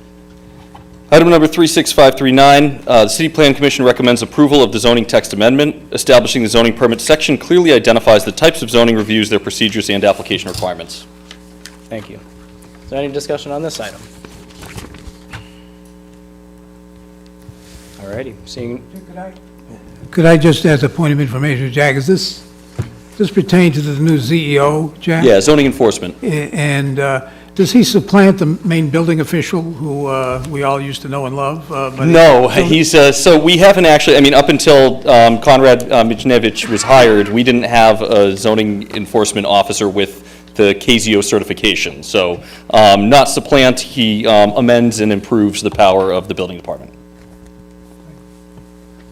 all righty. Any other discussion on this item? All righty. Seeing none, the motion to refer back to the council with a neutral recommendation. All in favor, say aye. Aye. All opposed, say nay. All righty, the motion carries. Oh, boy. The 8th item on our agenda is item number 36540, to amend official zoning map to change the B1 secondary business district and T2, two or single-family dwelling, 6,000-foot square lots, district located along 6 Atlantic Street and Allen Street, east of Atlantic Avenue. I'm sorry, there may be a typo here between Atlantic Street and Atlantic Avenue. And west of Wilcox Street to B1R Neighborhood Business Revitalization District, to change the T2 or single-family dwelling, 6,000 square foot lots, district located at 191 Allen Street and 290 Lawler Street to B3 Neighborhood Mixed Use District. May I have a motion? Mr. Chair, Alderman Smedley. I make a motion to accept and refer to the council with a neutral recommendation, item 36540. Is there a second? Seconded by Alderman Pabon. At this time, I would like to call up Jack Benjamin to read into the record the recommendation of the City Plan Commission. Welcome back. Thank you. Item number 36540, the City Plan Commission recommends approval of the zoning map amendment. The B1R and B3 districts establish a transition area between the B2 shopping center across the street and the residential area south of Allen Street. It also provides a complementary mix of uses that brings certain T district properties more into compliance and facilitates redevelopment opportunities of the B1 zoned parcels. All righty. Is there any discussion on this item? Alderman Pabon. I got a question. I have got a couple of calls on these properties over on Allen Street. Now, there's only 2 properties on Allen Street that they're empty lots. One is about 75 feet wide by maybe 100, and then you got Ingenitos, the flower shop. People think that we're going to build skyscrapers there. You can't fit. What are you going to fit in there? Maybe 2 family? Whatever they, likely it's residential. I've only received inquiries to my office from builders, developers about potentially building residential there, more specifically 2 families, 1 on each parcel.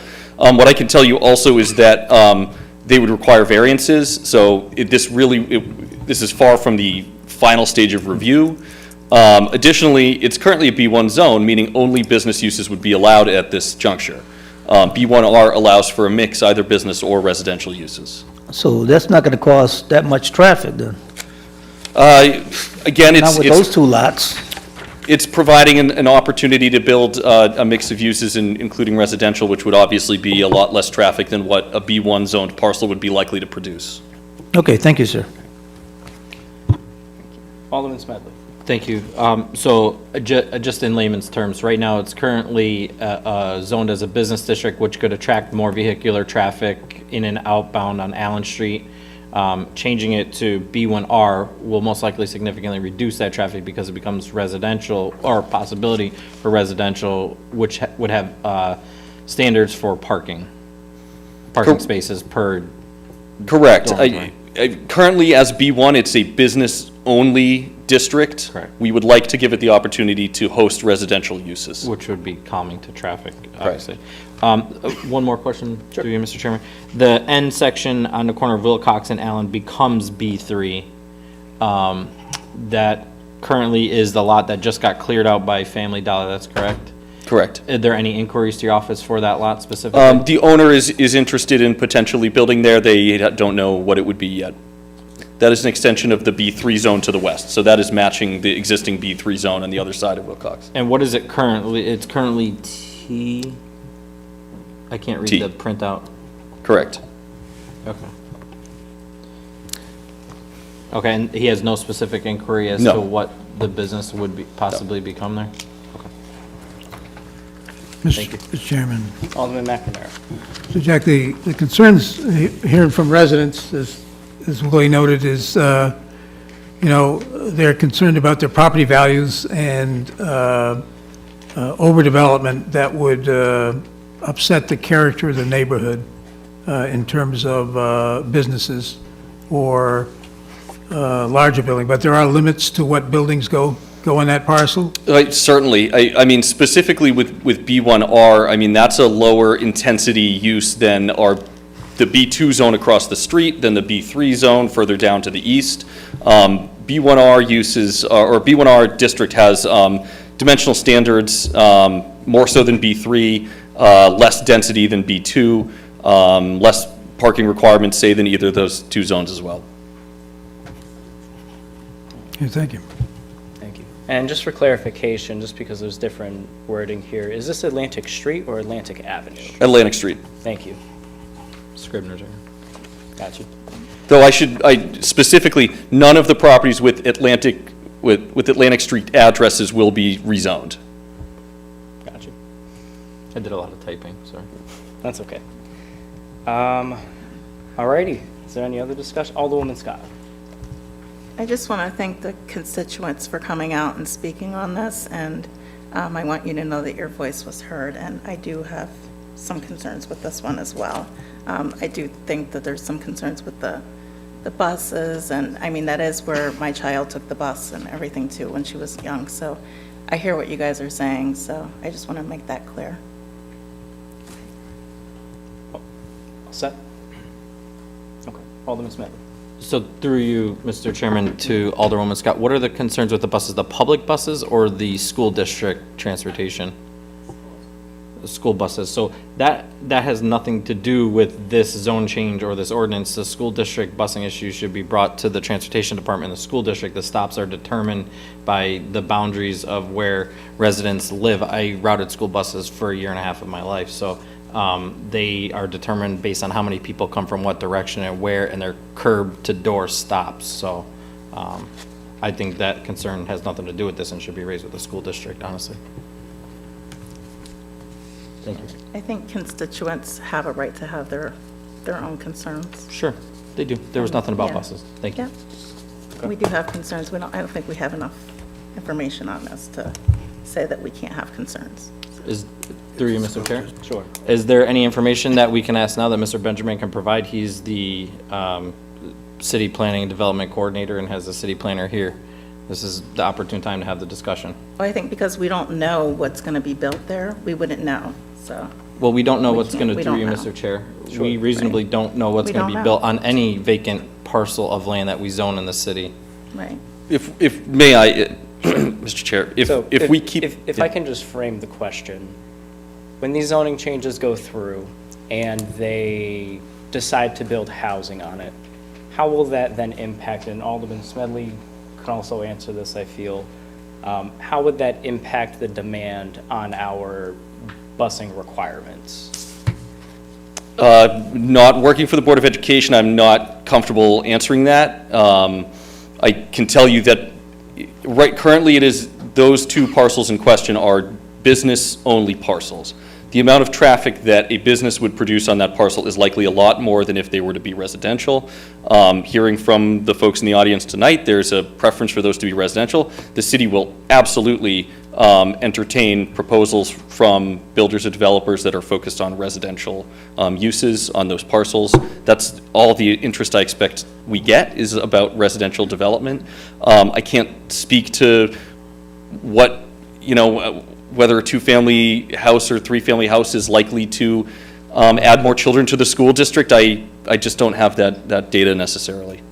Thank you. Alderman Smedley, do you have anything to add? Nope, that's properly stated. All right. I think we've settled that. So any other discussion? Mr. Chair. Alderman Santiago. I too had multiple individuals call me, residents, because not knowing what they, the zoning is for, yeah, we do know that small partial is B1, but the rest of it is has residential characters to it, except for the other corner where you're talking about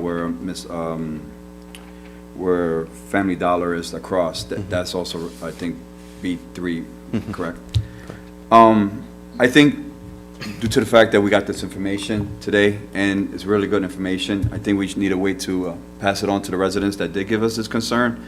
So at the moment in time, I'm going to ask to table, make a motion to table this, and have more discussions with the residents about what they feel, because I'm sure they're going to look at this, and then I'm going to pass it on to them, make sure they have opportunity, and then give us feedback, and then we'll come back next month to do it.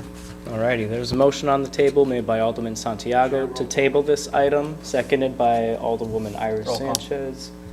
I do not recognize three members standing. All in favor, say yes. They're standing. All righty. Well, Madam Clerk, will you please call the roll?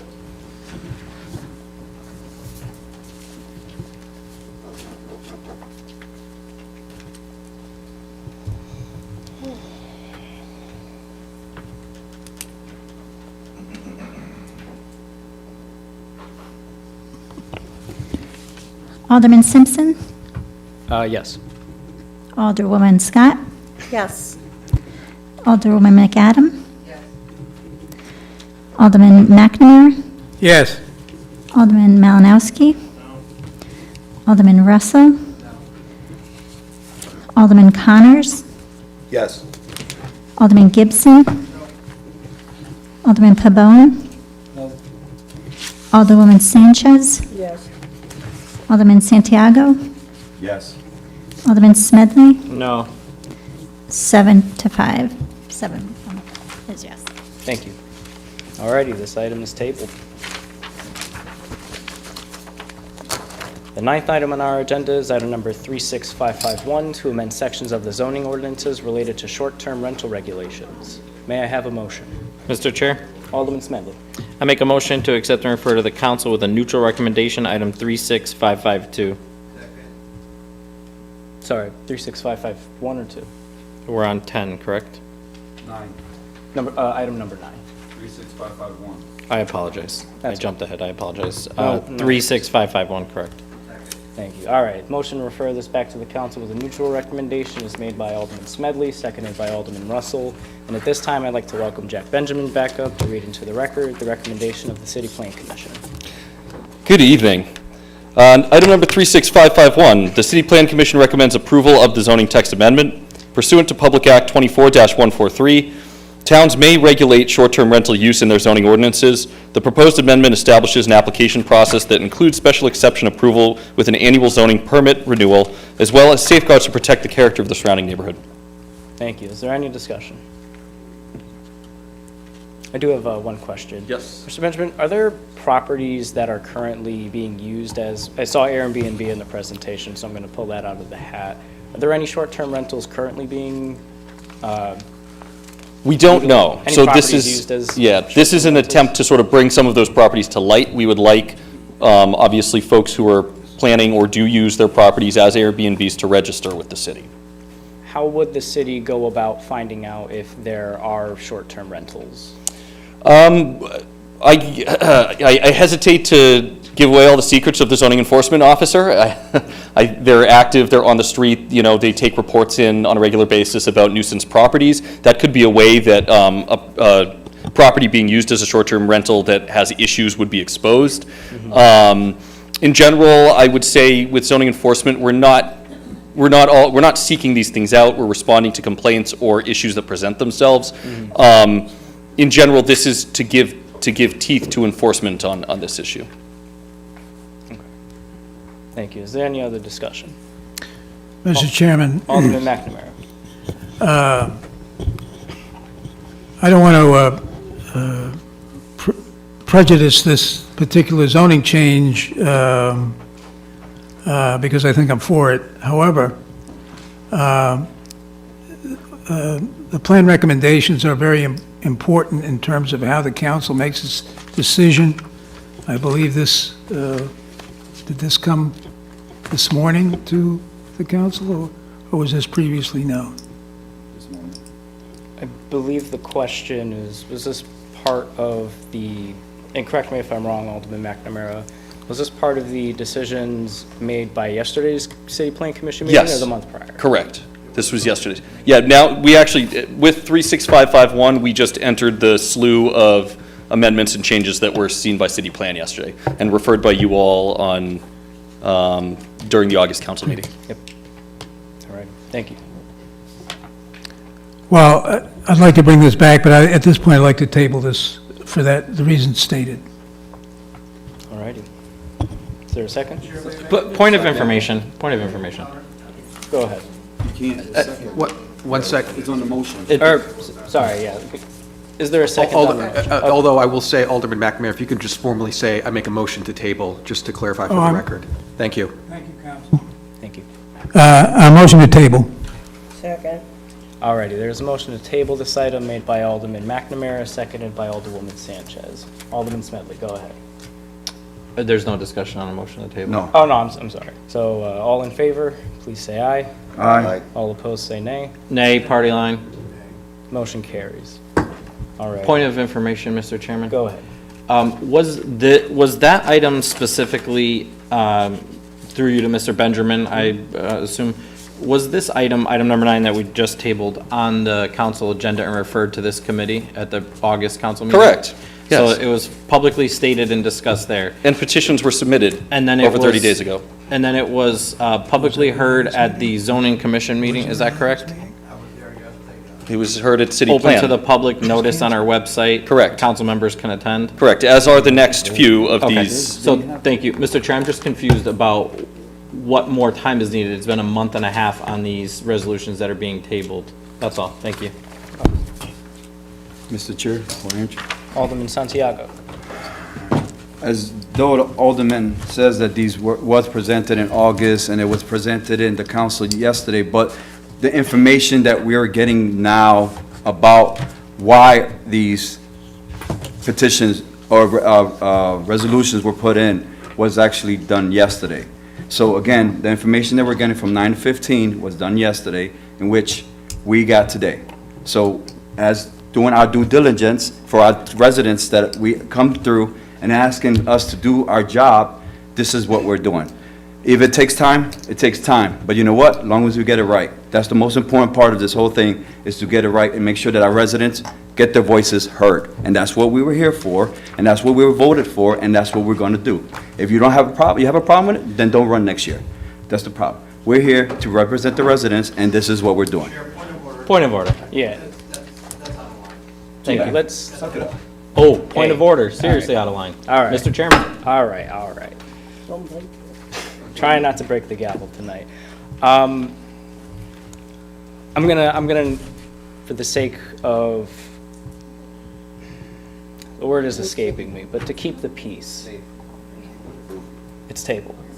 It's tabled. Right, well, I have to address a point of order. Yeah, Alderman, proceed. Thank you.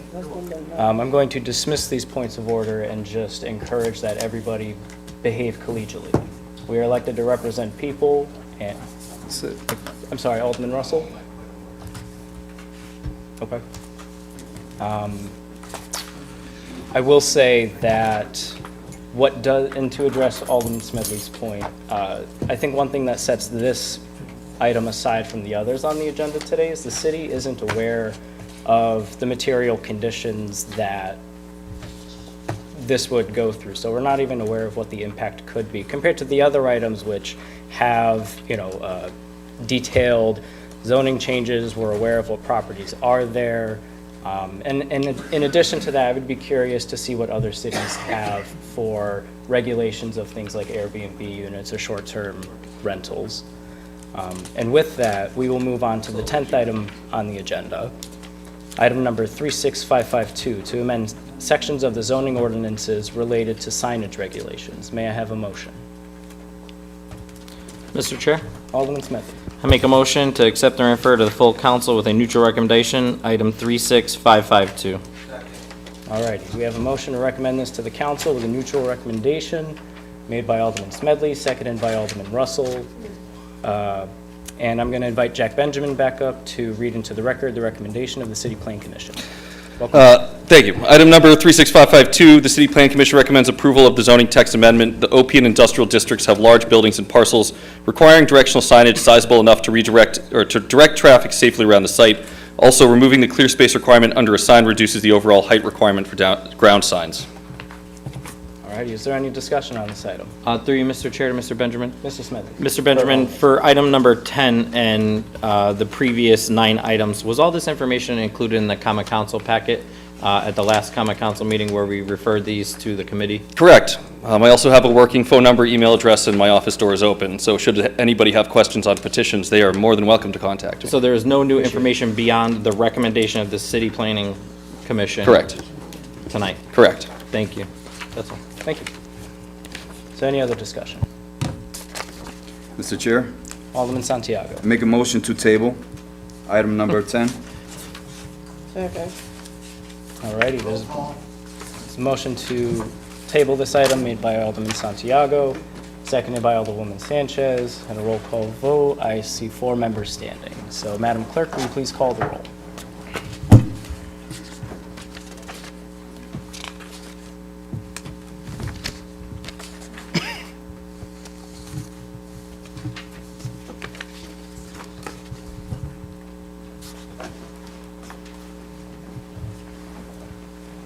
table the rest of them? Yes, I am, if you want to know. And do it in a batch?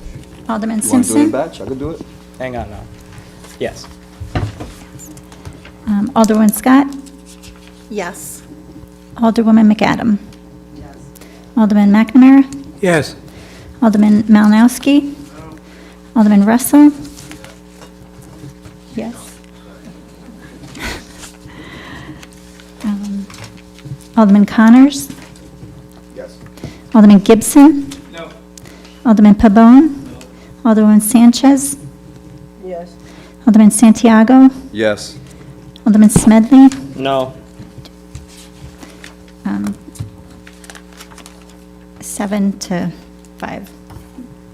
Thank you. This item is tabled. Mr. Chair, Yes. Point of information. just need a point of clarification through Corporation Counsel. Go ahead. Sir, is there a procedure if we suspend the rules to, I believe my colleagues intend to table the remaining 6 or 5 or 6 resolutions. Is there a way to batch them together as a motion? I to wouldn't table them? advise that, Alderman. I think it's better to proceed by having a motion on each and a Understood. tabling on all. To suspend the rules, I mean, that's possible, but I wouldn't recommend it. Understood, thank you. All righty. Looks like we're taking this line by line. So the 11th item on the agenda is item number 36553 to amend the sections of the zoning ordinances related to site plan regulations. And I would like to just add, if we did batch all of these items together, the City Plan Commission recommendation I don't think would make it into the minutes. So I just think that's important to include for consistency's sake. May I have a motion on this? Motion to refer with a neutral recommendation to the city council. Second. All righty, we have a motion to refer this back to the council with a neutral recommendation made by Alderman Connors, seconded by Alderman Santiago. And at this time, I would like to call in Jack Benjamin up to read into the record the recommendation of the City Plan Commission. Item number 36553, the City Plan Commission recommends approval of the zoning text amendment. The requirements identify the type of survey and information needed on a site plan for ZBA applications, as well as permits for 1 to 5 residential, unit residential buildings. Adding these to the zoning ordinances provides clarity to applicants. Thank you. Is there any discussion? Mr. Chair, make a motion to table item number 11. All righty, there's a motion to table this item made by Alderman Santiago, seconded by Alderwoman Sanchez. All in favor, say aye. Aye. All opposed? No. All right, party line, the motion carries. 12th item on the agenda is item number 36554 to amend the official zoning map in various areas to change the A1 multifamily low-density district and T single, 2, and 3 family dwellings district to A2 multifamily moderate density district and other changes. May I have a motion? Mr. Chair? Alderman Santiago. Clarification. Can I table prior to this referral, or do I have to? No, Alderman. The reason is because the tabling has to be of the motion itself. All right, So, thank you. of course, All right. you are free to make your motion once discussion's Okay, open, Alderman. thank you. Yes. So in case folks didn't hear, we have to be in the discussion portion of these motions to then table them. And I believe we have a motion to table by Alderman Santiago. I don't. No? No?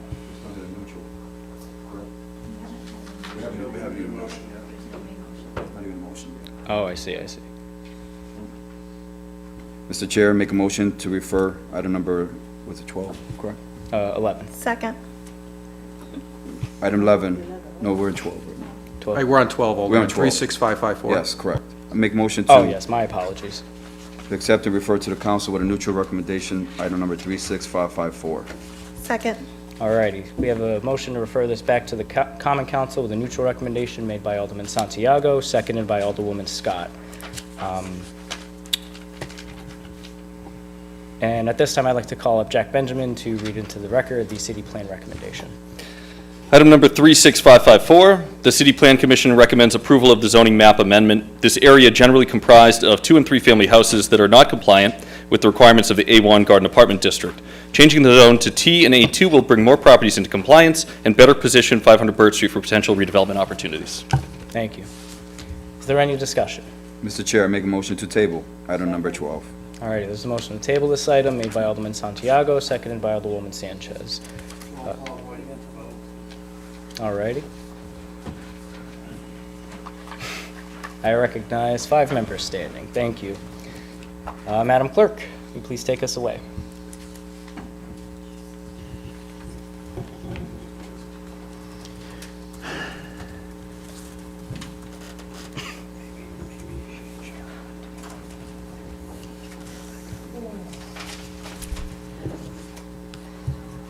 Alderman Simpson. Yes. Alderwoman Scott. Yes. Alderwoman McAdam. Alderman McNamara. Yes. Alderman Malinowski. No. Alderman Russell. Alderman Connors. Yes. Alderman Gibson. No. Alderman Pabon. Alderwoman Sanchez. Yes. Alderman Santiago. Yes. Alderman Smedley. No. 7 to 5. Thank you. The motion is tabled. All righty. 13th item on our agenda is item number 36555 to amend the official zoning map in various areas to change the I-2 General Industry District and T Single 2 and 3 Family Dwellings District to B1R Neighborhood Business Revitalization and other changes. May I have a motion?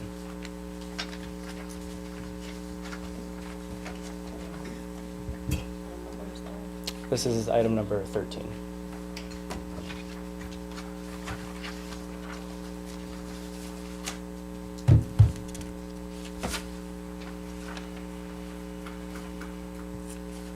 Is there a Can you just turn your microphone on? I'm so sorry. For the sake of moving this meeting forward, I move that we move the item to the full council with a neutral recommendation. Thank you. Is there a second? Second. Thank you. We have a motion to refer this back to the council with a neutral recommendation by Alderman Malinowski, seconded by Alderman Gibson. And at this time, I would like to call up Jack Benjamin for the City Plan Commission recommendation. Item number 36555, City Plan Commission recommends approval of the zoning map amendment. This area is predominantly residential with business uses mixed in, which is generally not permitted in the I-2 district. The B1R permits both residential and small-scale business uses that are compatible with the surrounding neighborhood and can provide services to adjacent residential areas. The proposed zoning amendment brings properties into compliance and facilitates revitalization efforts such as 53 Pleasant Street. Thank you. Is there any discussion on this item? Mr. Chair, I make a motion to table item number 13. Second. Second. All righty, I have a motion to table this item made by Alderman Santiago, seconded by Alderwoman Scott. All in favor, please say aye. Aye. All opposed? No. Party line? Party line. All righty. The motion carried, well, the motion is tabled. 14th item on the agenda is item number 36556, to amend the official zoning map in various areas to change the A1 multifamily low-density district to T single, 2, and 3 family dwellings district. May I have a motion? Mr. Chair? Alderman Smedley. I make a motion to refer to the council with a neutral recommendation. Thank you. We have a motion to refer this back to the council with a neutral recommendation made by Alderman Smedley, seconded by Alderman Malinowski. And I'd like to welcome Jack Benjamin for the City Plan Commission recommendation. Thank you. Item number 36556, City Plan Commission recommends approval of the zoning map amendment. Louise Court consists of single and two-family houses that are not compliant with the dimensional standards of the A1 district. The A1 has large setback requirements necessitating variance requests for virtually any exterior improvement to properties on this street. The proposed amendment brings these properties into compliance. Thank you. Is there any discussion on this item? Mr. Chair, I make a motion to table item number 14. Second. Alrighty, motion to table this item made by Alderman Santiago, seconded by Alderwoman Sanchez. All in favor say aye. Aye. All opposed? Party line? Party line. Alrighty, the motion is tabled.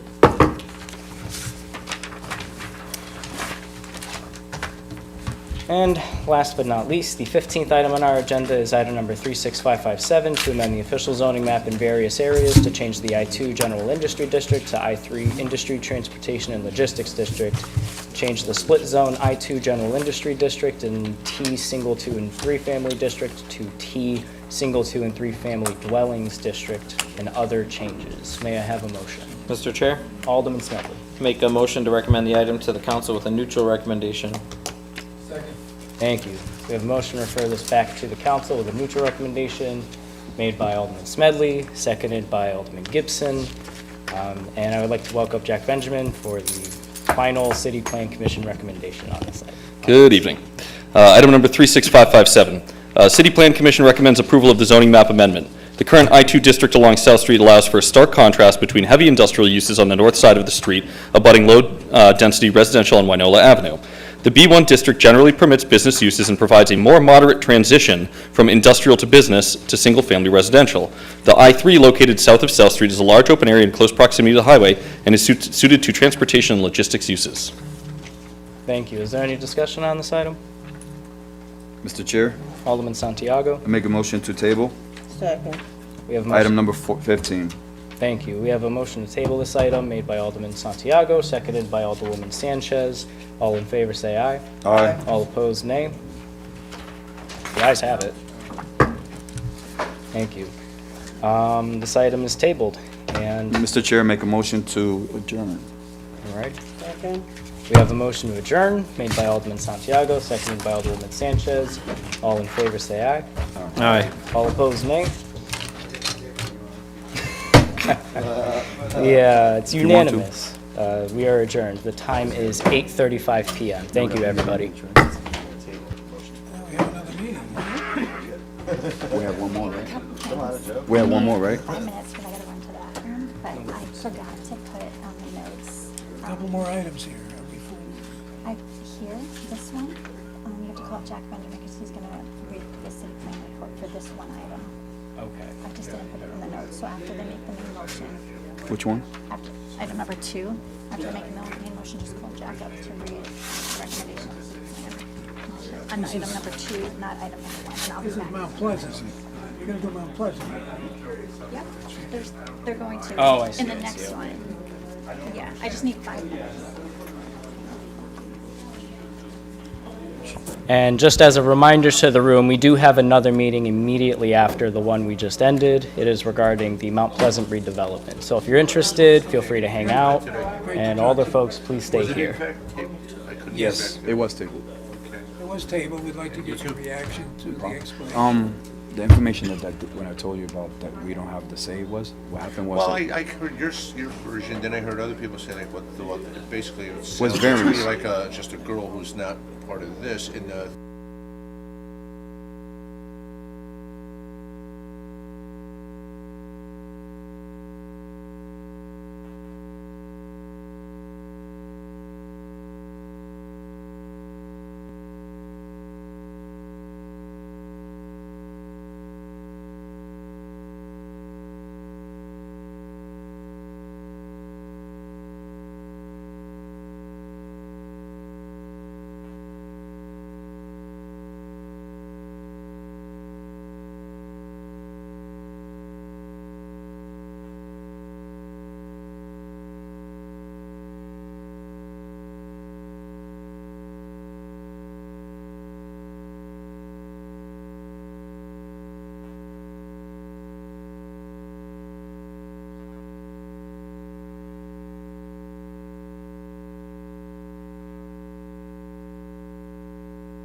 Alrighty, I'm going to call to order the September 10th, 2024 Committee on Planning, Zoning, and Housing public hearing and regular meeting. The time is 8:46 p.m. Madam Clerk, will you please call the roll?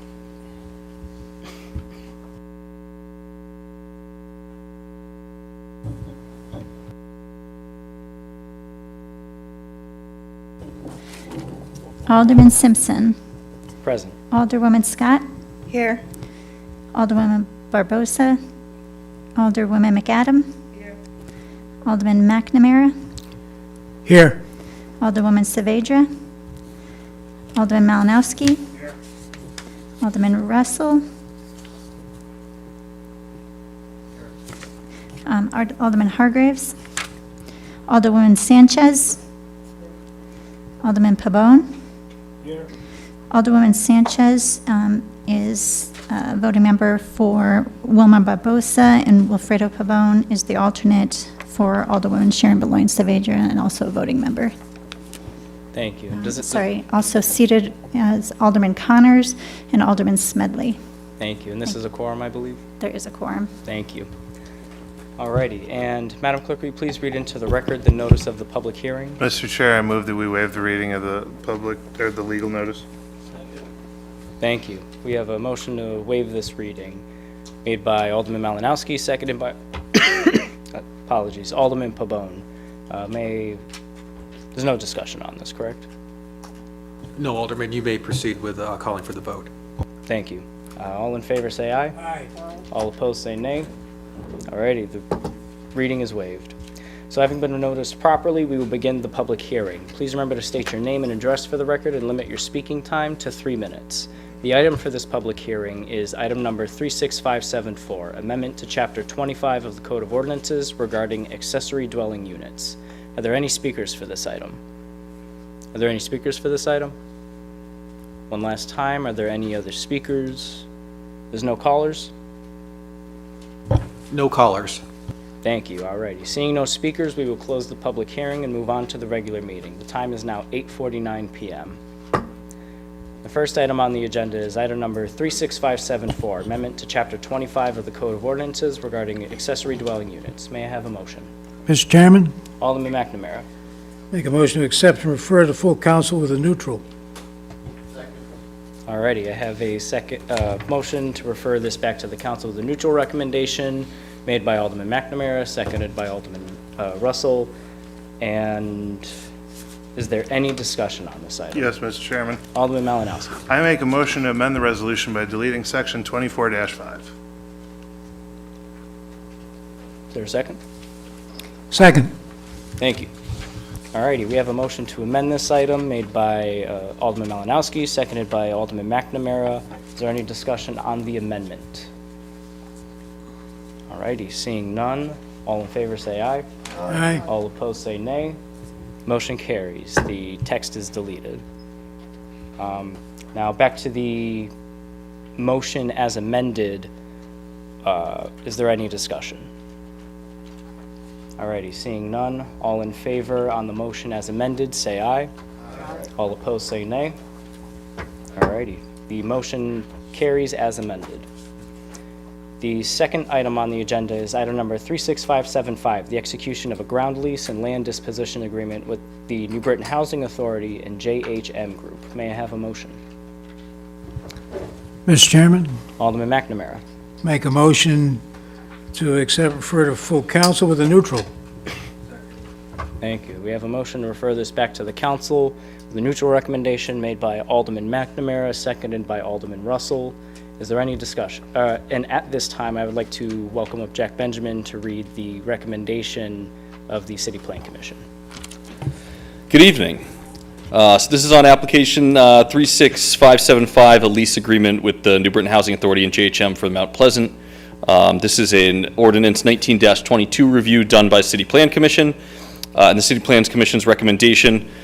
Mount Pleasant is classified as a Live Adapt policy area in the Plan of Conservation Development, which focuses on rehabilitating older residential areas to meet current needs. It calls for redevelopment of Mount Pleasant apartments by exploring public-private partnerships under the goal of preserving healthy, affordable, and livable neighborhoods.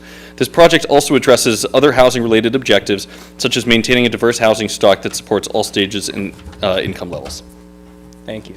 Is there any discussion on this item? Alrighty, seeing no further discussion, the motion to refer this back to the council with a neutral recommendation, please say aye. All in favor? Aye. All opposed? Alrighty, motion carries.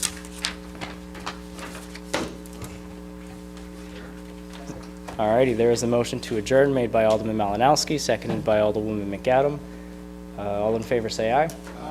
All opposed say nay. Alrighty, we are adjourned. The time is 8:52 PM. Thank you.